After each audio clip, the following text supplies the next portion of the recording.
Rabbimizin sessiz kulları olduğunun farkındayız ve her zaman onlara gerekli şefkati gösteriyoruz. Sokak kedilerini elleriyle besledi. Kötü kalpli insanları, hayvanlara zarar veren insanları bizlerle bağdaştırmayın. Geçen hafta bir yavru kediye işkence eden eri hatırlattı.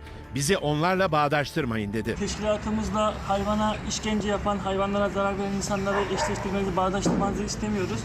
Teşkilatımızda bu konuda çok hassas insanların olduğunu biliyoruz. Keşan'da görevli jandarma uzman çavuş Devran Uzun, sokak kedilerini beslerken çekilen videosunu hayvanlara hak ettiği değeri veren Türk milletinin jandarmasıyız notuyla sosyal medyada paylaştı. Geçen hafta Erzincan Orduevi Nizamiyesi'nde kaydedilen bu görüntüler tüm Türkiye'yi ayağa kaldırmıştı. Uzman çavuş o görüntülerin tekrarlanmamasını istedi. Biz onların Rabbimizin sessiz kulları olduğunun farkındayız ve her zaman onlara gerekli şefkati gösteriyoruz. Yoğun sevgi içeren bu video kısa sürede yüzlerce kez izlendi. Keşan Hayvanları Koruma Derneği de hayvansever askere duyarlılığından dolayı teşekkür etti.